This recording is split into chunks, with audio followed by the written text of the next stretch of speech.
높아질 수 있는 그런 시간이 아닐까 생각이 듭니다. 강원구 작가님의 이 발표 주제가 어이도에서 은평 루타운까지라고 제가 정했는데요. 어이도는 강원구 작가님의 고향이고, 그리고 은평 루타운은 최근까지 그리고 앞으로도 계속 전개할 강원구 작가님의 주제 작업 중에 하나입니다.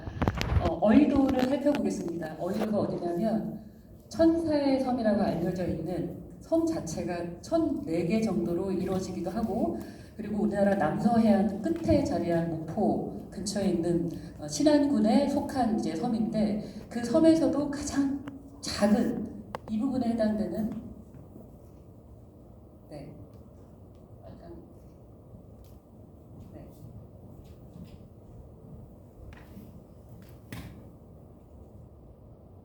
아니요. 제가 하겠습니다.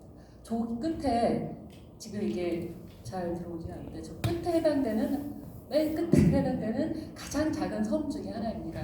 그 섬에서 일단 태어나셨는데, 그 섬의 중요한 지점 중에 하나가 강구 작가님께서 그동안에 작업했던 가장 중요한 어떤 매체 실험과 확장 부분에서의 가장 태동기라고 할 수 있는 부분이 어이도라는 작은 섬에서 이제 출발하게 됩니다. 그 중에 하나가 바로 그 막대기인데요. 실제로 강구 작가님이 그 저와의 인터뷰에서 이 막대기에 대한 설명을 합니다.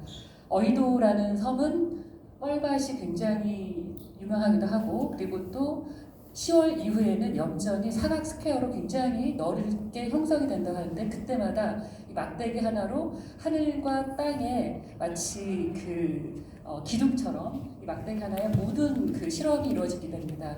그림 그리기, 설치하기, 거기에서 이 자연과 함께 할 수 있는 모든 유의의 시간들이 있어졌던 거죠. 그래서 저는 이제 강원구 작가님의 작가 연구에서 중요하게 생각했던 지점이 바로 이 막대기로부터 시작된 매체의 실험과 확장된 영역들, 그래서 구체적으로는 몽타주와 콜라주, 그리고 스캐닝 기법을 통한 디지털 합성 작업들, 그리고 사진 위에 페인팅, 그리고 오브제 설치까지, 최근의 신안 작업까지 이어지는 한 편의 형식적인 부분들과, 그리고 그가 주로 작업을 하기 위한 어떤 여정들에서 본인이 키워드로 삼았던 행위 중에 산책자 코드와 수집자 코드, 그리고 그걸 통해서 기억의 기술과 서사의 방법들을 본인이 이미지 생태계에서 스스로를 정하기를 B급 작가라고 한 부분까지 해서 이 작가로를 전개할 예정입니다. 초기부터 지금까지의 작업을 살펴보니, 초기부터 1999년까지의 작업이 창작의 모든 태동기가 있었는데, 이때 몽타주 작업과 콜라주 작업, 그리고 핸드헬드 스캐닝을 통한 디지털 합성 작업들이 다 이루어지게 됩니다. 강호 작가의 작업의 특성에서 시기에서 가장 중요한 시기라고 할 수 있는 1999년과 2000년도에는 사진으로 본격적으로 넘어오기 전에 디지털 사진이 가지고 있는 아주 미흡한 기술력으로 할 수 있는 한 최대치의 어떤 그 실험들이 이때 한꺼번에 이루어지고, 이후에 2000년에서 지금까지의 작업에 굉장히 큰 영향을 미치게 됩니다. 그 과정들을 도판을 보면서 다시 설명을 드리겠습니다. 네, 워낙은 목포 교육대학에서 이제 교생 실습을 하면서 도 회화를 베이스로 한 작업을 하다가 1992년부터 핸드헬드 스캐너를 가지고 디지털 작업을 하게 되는데요. 핸드헬드 스캐너 같은 경우에는 아시는 분도 계시겠지만, 그리고 입체감이 있는 사물 같은 경우에는 굴곡이 있기 때문에 틀어지거나 아니면 왜곡이 심하게 되는 식으로 스캔이 된다고 합니다. 그런 것 자체가 굉장히 흥미로워서 핸드헬드 스캐너로 작업을 하게 되었다고 하고요. 이후에 자화상 작업도 역시 핸드헬드 스캐너와 도트 프린트 채색을 병행하게 되는 작업을 합니다. 그리고 그 후에는 이제 디지털 프린트를 하게 되는데, 이 프린트 기법이 잡지에서 오려낸 사진들을 핸드헬드 스캐너로 스캔한 다음에 이걸 다시 디지털라이징 한 거를 다시 아날로그로 출력한 다음에 그걸 다시 이제 프린트를 해서 보여주는 디지털과 아날로그의 여러 어떤 프로세스가 겹친 그런 작업이라고 할 수가 있고요. 이때부터 광고 이미지, 잡지 이미지, 신문 이미지와 그리고 텍스트를 결합한 작업들이 새롭게 시작이 됩니다. 스캐너 디지털 프린트 초기 작업이고요. 그래서 전쟁 공포 워포비아 시리즈가 1998년에 나오는데 또한 이후에 이제 강우 작가의 작업이 어떻게 발전이 될지에 대해서 우리가 짐작할 수 있는 지무적 작업이라고 할 수가 있는데요. 동해안에서 놀고 있는 아이들과 그리고 저 뒤에 있는 그 군함을 몽타주해서 만든 작업이라고 합니다. 이것도 마찬가지고요. 그리고 어미너스 작업도 마찬가지입니다.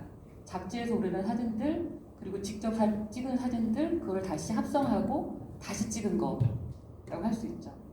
근데 놀라운 거는 이때 이미지들이 지금의 어떤 전쟁 공포나 우리의 일상에 그리고 지금 일어나고 있는 사회적인 어떤 현상에도 조금씩 마치 예견이라도 하듯이 개입을 하고 있다는 겁니다.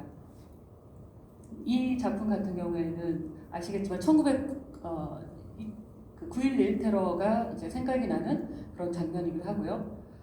실제 이용했던 사진 이미지 같은 경우는 서울을 홍보하는 관광엽서를 많이 차용을 했다고 합니다. 홈 스위트 홈 시리즈도 그렇고요.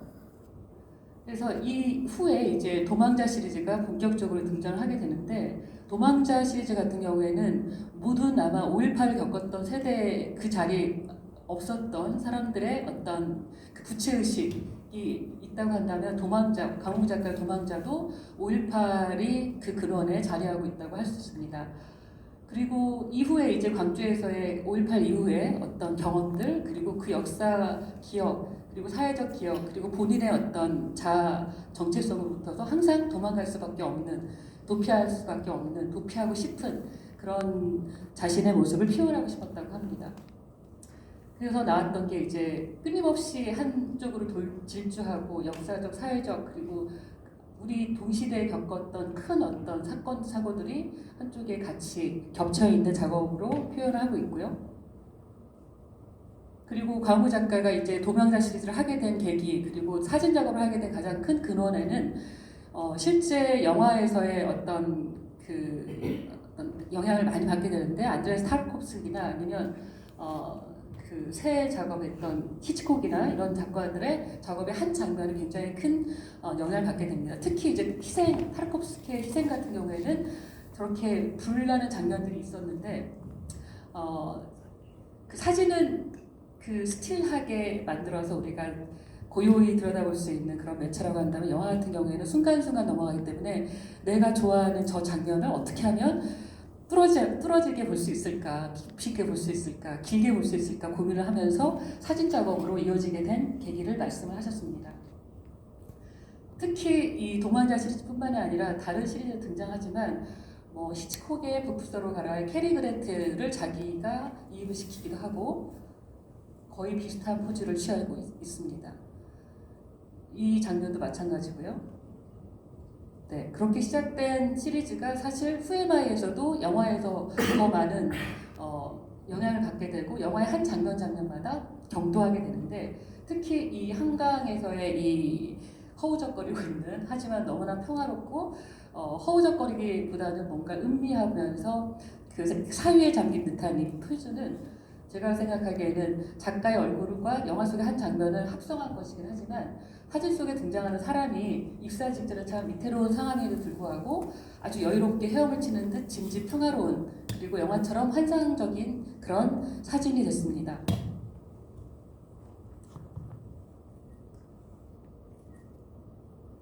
이 시리즈들 지금까지 봤던 스위트홈 시리즈와 그 다음에 도망자 시리즈 그리고 후에마이 시리즈를 한데 다 묶어서 1999년도에 드디어 개인전을 하게 됩니다. 아마 이 시기가 박영택 선생님이 금호미술관에서 그 큐레이션을 맡았던 때였었고 그때 금호미술관이 굉장히 파격이었던 게 30대 젊은 작가들, 신진 작가들의 어떤 등용문 역할을 했던 금호미술관 그 인사동 시절이었었거든요. 그래서 많은 작가들이 이때 이제 탄생이 되는데 그 중에 하나가 박이소도 있었고 그리고 그 여성 작가 중에 독일에서 교수 받은 작가죠.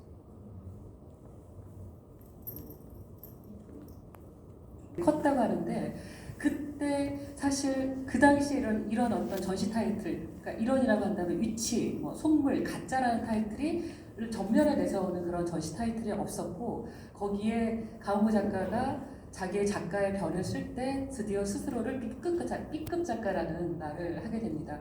B급 작가라고 얘기했던 데는 회화를 정통으로 전공한 사람이 그리고 회화를 오랫동안 그 페인팅을 주로 매체로 사용을 하다가 드디어 이제 1999년부터 본격적으로 본인이 구입한 디지털 카메라로 사용을 하면서 발표한 작업들에 대한 사진에 대한 어떤 사회적 시선일 수도 있고 그리고 본인의 이제 한계와 본인이 솔직하게 자기의 알리바이를 만든 것 중에 하나는 내가 아무리 잘 그리고 정말 열심히 그려도 누구처럼 정말 그 전 세계 0.001%에 해당되는 그런 작가만큼 잘 그릴 수 있을까? 그럼 내가 할 수 있는 일이 무엇일까라고 고민을 하게 되고 거의 첫 번째 개인전이었던 아까 1992년도부터 99년도까지 8년 동안의 공백 기간이 형성이 되는데 그 기간 동안 사진에 대한 새로운 매체에 대한 굉장히 많은 구체적인 실험을 하게 된다고 합니다. 그러면서 본인을 B급 작가라고 얘기했던 데는 더 이상 내가 그러니까 회화로서 페인팅으로서 더 잘 그릴 자신이 없는 것 그리고 더 이상 새로운 작업도 나타나지 않을 것, 탄생되지 못할 것 그렇다면 내가 할 수 있는 일은 무엇일까에 대한 고민이었겠죠. 그 고민의 답은 사실상 나는 내 작업으로 뭔가의 어떤 메시지를 전달할 수는 있을 것 같다. 말을 할 수 있을 것 같다. 회화로 많은 커뮤니케이션을 할 수 있을 것이다. 내 작품으로. 그런 의미에서 A급이 아닌 대부분의 작가들은 B급 정도에 해당이 되지 않을까라고 해서 B급 작가로 본인을 스스로 명명하게 되는데 이 말 자체가 당시로서는 굉장히 센세이셔널했었고 그리고 이후에 2005년도에 강호 작가님이 국립현대미술관, 그 국가기관의 최고의 미술기관에서 전시를 하게 되는데도 굉장히 논란의 여지가 있었던 말이었습니다. 그리고 이제 저는 광구 작가의 1999년에서 2000년도가 바로 2000년도 이후에 지금까지 은평 뉴타운까지의 작업에 굉장히 중요한 실험기이자 태동기 그리고 그 사람의 모든 어떤 그 힘이 다 드러난 시기가 아닌가라는 생각을 했었는데요. 어떤 작업이냐면 두 장의 작업을 그냥 딥틱이나 아니면 이렇게 이어붙인 작업인데 놀라운 어떤 힘이 있어요. 어떤 아까 얘기한 뭐 언캔이나 내지는 그 일상에서 분명히 일어날 것 같은 어떤 꿈의 이미지나 그리고 데자뷰한 영상들이 사진에 이제 속속 등장을 하게 됩니다. 저는 이 사진을 보면서 놀라웠던 게 최근에 그 탈출했던 우리 세로 있잖아요. 세로의 어떤 기이한 이게 이 2023년도의 시기에 1999년도에 작가가 상상했던 게 바로 등장하지 않았나. 너무나 낯설고 기이하고 그리고 우리 사회의 어떤 한 단면을 보는 듯한 어떤 충격적인 그 사건이기도 했었거든요. 그 이후에 강호 작가님의 작업이 조금 흐릿하긴 하지만 이것도 두 장의 이미지를 그 세로로 긴 이미지잖아요. 근데 두 장의 사진을 위아래로 겹친 건데 지금 오른쪽에 한 여성이 막 뛰어가고 있고 다가오고 있고 그 다음에 그 아래 아이들과 엄마가 주말에 썬데이에 이렇게 같이 외식을 나온 듯한 포즈인데 이게 다 각각이 별개로 따로따로 바라보고 움직이고 있는데 한 화면에 공존하고 있는 이 모습들, 이 사진들 이게 이제 앞으로 흑백 파노라마 연작에 계속 등장하는 기법 중에 하나라고 할 수 있습니다. 기법이라기보다는 강구 스타일이라고 할 수가 있는데 어울리지 않을 것들이 한 화면에 담겨 있는 거 그리고 각각의 시선 처리가 다 다른 거 그 다음에 편편한 것 같은데 굉장히 깊이감이 있는 사진들 그리고 파노라마로 표현할 때 요소가 담고 있는 어떤 기억의 서사의 층위가 다 다른 거 이런 것들을 알 수가 있는데 그 단초가 저는 1999년에서 2000년도 파노라마 이후 파노라마 풍경에 굉장히 큰 그 기폭제가 된 작업이라고 생각합니다. 2000년도에 파노라마 작업인데 이것도 참외만 갖다 놓은 작업이고요. 근데 그 강호 작가님께서도 말씀하셨지만 사진의 도큐멘트성이 지나고 나서 보니까 그게 정말 기록에 충실한 자기의 작업이었었고 그리고 모든 사진은 어쨌건 도큐멘트일 수밖에 없다. 그 당시에는 그게 잘 알 수도 없고 그게 파악이 안 될 수도 있지만 나중에서야 이제 다시 그 도큐멘트를 기록에 충실한 기록성의 어떤 그 가치를 알 수 있었다라는 말씀을 하시는데 이제 오래전에 장례식 풍경에서 이런 부분들을 보면 확연히 알 수가 있죠. 영정사진 확대, 검은 예복 대역, 이 슬픈 애도의 자리에 또 여전히 이제 상업적인 어떤 그 선전을 하고 있는 그런 모습들과 쓰레기 봉투 그리고 난데없는 참회. 이후에 이제 그 흑백 파노라마 시리즈에서 바로 2001년도로 넘어가는데 그린벨트 시리즈가 드디어 이제 탄생이 됩니다. 도망자 시리즈 외에 본격적으로 디지털 카메라로 촬영을 하고요. 그리고 강원구 특유의 산책자 코드. 산책자 코드는 강원구 작가님도 실제 그렇게 자기 작가 노트에서 얘기를 했지만 어슬렁거리기.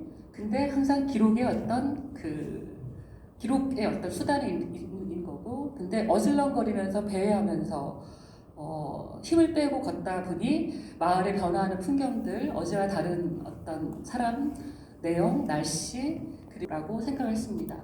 그리고 디지털 연작도 같이 시작이 되는데 이 그린벨트 시리즈와 해수욕장 시리즈 오세리 풍경 이 한꺼번에 같이 동시다발적으로 시작이 됩니다.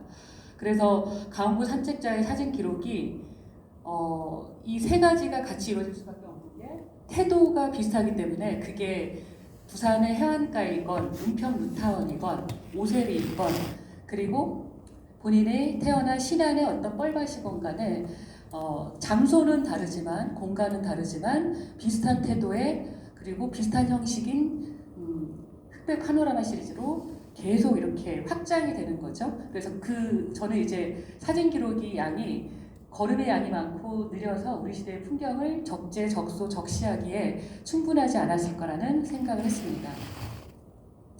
그린벨트 세안도 시리즈인데요. 세안도는 추사의 그림처럼 초라한 집안채와 고목 몇 그루가 겨울 추위 속에 곧 개발을 앞둔 삭막한 풍경을 대변하고 있기라고 하듯이 그 세안도의 비슷한 어떤 구도들을 가지고 와서 작업을 한 겁니다. 놀이 시리즈도 마찬가지고요. 인물들은 다 심어넣기도 하고 실제 거기에서 만난 인물이기도 합니다. 하나의 파노라마 풍경에 인물이 새롭게 등장을 하거나 아니면 다른 곳에 촬영한 인물들을 몽타주한 것이고요. 근데 여기에 이제 눈여겨볼 만한 것들은 그 시대에 등장했던 코드들, 사인물들입니다. 뱀닭이라는 코드도 그렇고 그거와는 전혀 어울리지 않는 여성의 옷차림, 신발, 흙길에서 도저히 신을 수 없는 그런 높이와 그리고 기능들이죠. 그린벨트 시리즈에서 고사관수도를 또 눈여겨볼 수가 있는데 고사관수도는 굉장히 오염된 강물에 쓰레기로 넘쳐나는 그런 장소인데 이 온갖 잡동사니와 쓰레기와 폐수로 오염된 고사관수도에서 평화롭게 흐르는 물을 감상하는 이 노인네가 강원구 작가님의 작업 곳곳에 부산 시리즈에 등장을 합니다. 포즈만 조금 다를 뿐이고요. 감상하는 것을 만들었는데 그 옛날 자연과 그린하게 동화해 요산요수의 삶을 산 선비의 고사관수 이 모습이 강원구 사진 속에서는 아주 걱정스럽고 불안하게 펼쳐집니다. 그린벨트 세안도에서도 마찬가지고요. 이게 이제 강의 안에 고사관수 우유자적하는 요산요수하는 모습인데 저 강물이 왜 이렇게 흐를까? 물론 그런 고민을 저 노인이 하고 있지 않을 수도 있겠지만 또 전반적으로 평화롭고 풍요로운 것 같은데 들여다보니 그건 아닌. 그래서 강우 작가의 이제 어록 중에서 제가 기억하는 말이 사진을 어쩌면 사진을 찍는다는 행위는 사진에 찍히지 않은 것을 보기 위하고 확인하기 위한 과정이 아닐까라는 그 역설이 기억이 납니다. 한강시민공원도 흑백 파노라마 시리즈 중에 하나인데 3개의 사진을 3틱하거나 2개의 사진을 틱틱한 그런 사진들입니다. 여기에는 이제 다른 몽타주를 하거나 그런 거 아니고 단지 그 디지털 카메라의 용량이 해상도가 부족하기 때문에 당신이 가지고 있는 카메라의 그러니까 최대치를 끌어올려서 3개 3분할에서 촬영한 거를 이렇게 붙인 거죠. 근데 한강시민공원을 촬영하게 된 계기가 굉장히 좀 의미심장한데 어느 날 그 지하철을 타고 가다가 한강에 저렇게 많은 사람들이 나와 있는 걸 보고 놀래서 본인도 옥수역이나 이런 데 지점을 내려서 그 한강으로 이제 걸어가서 그 풍경을 목도하게 되었다고 합니다. 이건 목도라는 말이 적합할 것 같은데 너무나 많은 사람들이 너무나 그 여유롭게 그리고 일상의 공간에서나 취할 수 있는 그런 자세로 이 주말 오후를 지내고 있었다라는 거죠. 그러면서 이분의 이제 작가의 말에는 르페브르의 일상에 대한 얘기한 단편을 이제 생각해냈다고 합니다. 르페브르가 현대 도시인들이 굉장히 그 9 to 6로 일에 이제 취해 있다가 그 토요일 일요일 날 중요한 어떤 여가의 시간을 보내게 되는데 그 여가의 시간도 너무나 획일적으로 보내고 있는 게 아닌가. 그러면서 이 노동자들 그리고 이 현대 이 셀러리맨들 그다음에 도시에서 살아가는 사람들의 어떤 핍박한 삶에 대한 그런 사진이라고 할 수 있다고 작가는 설명합니다. 근데 저는 이제 이 사진에서도 그 당시에 주요한 어떤 상징들 그리고 소재 그리고 오브제들이 지금은 볼 수 없는 것들이기 때문에 굉장히 아이러니컬하기도 하고 아주 그 유머러스하기도 하고 그리고 한 화면에 어쩌면 그러니까 중첩을 시키려 했지만 한 화면처럼 저도 언젠가 봤던 데자뷰한 어떤 그런 장면이어서 아주 묘하고 섬뜩하기도 하고 그리고 지금 볼 수 없는 풍경이기 때문에 아련하기도 하고 여러 어떤 그 감정이 이제 교차되는 그런 사진이라고 생각합니다. 이것과 이 한강 시민공원 시리즈와 바다 시리즈가 또 접목이 되는데요. 이 바다 시리즈도 뭐 어느 날 버스 타고 가다가 내려서 어슬렁 거닐다 보니 버스에서 한 무리의 어른들이 쫙 내려서 해수욕장으로 쭉 가는데 남성들은 머리와 그 다음에 바지 쪽만 옷을 탁 벗고 이런 식의 이제 포즈를 취하고 있었다. 그 다음에 여성 같은 경우는 더욱더 이제 도발적으로 더 적극적으로 이 해수욕을 하고 있는 모습들이 너무너무 놀랍고 그런 장면들에 대해서 이제 일단 기록을 하고 싶었다고 하는데 지금은 볼 수 없는 또 풍경들이죠. 이게 또 부산 시리즈라고 연결되는데 부산의 정치적인 사회적인 이 풍경이 정치적이라고 한다면 이 광안대교가 생길 수밖에 없는 근데 광안대교가 생겨나면서 저 뒤에 수평을 이렇게 다시 이제 분할을 해버리는 저 풍경에 굉장히 좀 놀라웠다고 작가는 얘기를 하고요. 그러려면 이 파노라마가 굉장히 적합한 표현 양식이 아니었을까 싶습니다. 그리고 아까 고사관수도에 등장했던 그 똑같은 할아버지인데 걱정스럽게 어딘가를 다시 바라보고 있는 모습이고요. 그리고 이제 드라마 세트로 넘어가는데 드라마 세트도 흑백 파노라마 시리즈 중에 중요한 한 축을 담당하고 있는데 드라마 세트장 자체가 사실은 이미지를 만들어내기 위한 이미지화된 세트장이기도 하고 거기에는 이제 진짜 현실, 즉 드라마 세트장에 세트로 있는 것과 새롭게 조성된 것과 거기에 오랫동안 자라고 있었던 나무들 그리고 지나다니는 사람들이 있을 거 아니에요. 그러니까 이미지를 만들어내기 위해서 이미지화 세트장, 가짜 세트와 가짜 현실과 거기에 또 진짜 현실이 부딪히고 그리고 합치되고 또 어긋나고 그러면서 거기에 또 등장인물들을 하나씩 심어놓긴 하는데 그 심어진 인물들은 허구의 인물들인데 실제 살았던 사람이기도 하고 그래서 이미지가 어떻게 이미지화 될 수 있고 이미지화 될 때 어떤 요소들이 필요하고 그 이미지를 보는 관객은 그 이미지에 무엇을 기대하고 있는가 그러니까 삼중의 어떤 시선이 드러난 중요한 작업을 하고 생각을 합니다. 그래서 이 드라마 세트장 안에는 시기도 세팅되어 있고 사람도 세팅되어 있고 건물도 세팅되어 있고 모든 게 압축되어 있는 건데 실제로 세트장이 있기 때문에 실제한 공간이긴 하고요. 그 다음에 그 후에는 또 파괴돼서 강우 작가님의 사진 속에 오롯이 남은 작업이라고 할 수가 있습니다.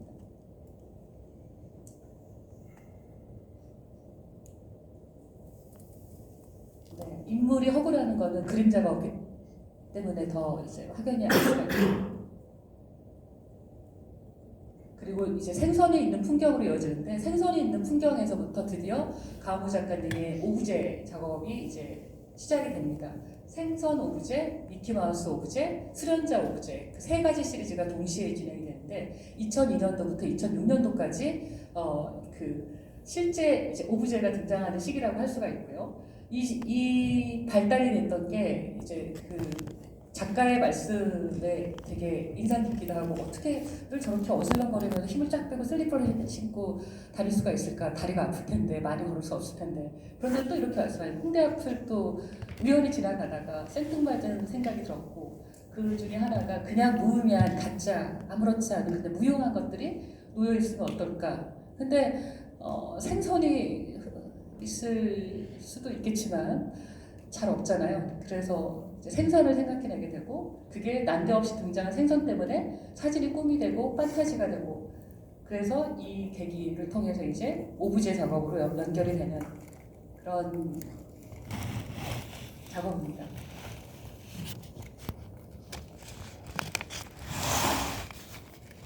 자, 그리고 나서 이제 오세리 풍경으로 넘어가는데 오세리에서부터 본격적으로 작가는 어떤 그 예지 능력이 있거나 아니면 일반인들이 볼 수 없는 그 시간대를 상상할 수 있다고 한다면 강훈구 작가의 이런 그 사건이 일어나기 전에 이런 움직임들이 어쩌면 그런 그러니까 작가만의 어떤 예지력이 아닐까라는 생각을 하면서 오세리가 어디냐면 김포와 그리고 부천 그 사이에 지금 김포공항에 있는 그 넓은 마을이었다고 하는데 당시 촬영할 때 1980년대 후반에서 개발이 진행이 되고 있었고 1995년도를 거쳐서 2000년대가 되면 제일 많은 그 비행량이 그러니까 착륙과 이루고 하루에 뭐 200번 이상을 할 정도로 너무너무 심각한 그 비행 소음에 시달릴 수밖에 없었던 그런 마을이라고 합니다. 이제는 다 이제 부천이나 그 일대로 다 이주를 했지만 그때 오세리 풍경을 봤는데 오세리 풍경은 그린벨트 연작에서 이제 같이 진행한 풍경 시리즈인데 굉장히 넓은 동네인데 사람이 거의 살지 않고 폐허가 되어감과 동시에 한쪽에서는 자연이 이루어진 풍경은 봄, 여름, 가을, 겨울 꽃이 피고 눈이 내리고 단풍에 물이 들고 그 다음에 경작지에서는 배추가 막 자라고 있고 사람이 사는 집은 폐허가 되고 있고 이런 것들이 한꺼번에 그 풍경 속에 들어와 있는 거죠. 그래서 어떻게 해서 마을 하나가 이렇게 없어질까 뿐만이 아니라 어떻게 이런 그 풍경이 공존할 수 있을까 굉장히 영화적이기도 하고 실제 우리 마을에서 볼 수 없는 그런 풍경이었다고 합니다. 그래서 촬영한 게 실제 이제 비행기가 마을 가까이 아주 그 다가오는 듯한 그런 이 세 개를 찍어서 같이 연결한 거고요. 그리고 빅토리 호프 양념 통닭 옆에 있는 전봇대에 의해서 양분화된 이 사진은 하나의 그 화면에 담은 사진인데 딥틱도 아니고 하나의 화면에 담은 건데 이후에 오른쪽에 있는 녹색의 나무들과 산이 저는 그 앞으로의 그린벨트 연작에서 녹색연구 시리즈가 있는데 녹색연구 시리즈에 재개발이 이루어진 불광 4구역을 중심으로 작업을 하게 됩니다. 미키네 집이 보시면 아시겠지만 분홍색 지붕에 미키가 이제 의사로 등장하는데 그 의사로 등장하는 미키가 지붕에 이렇게 동그란 그 사인에 있고요. 그 다음에 2층 양옥집 같은 아주 밝고 따뜻하고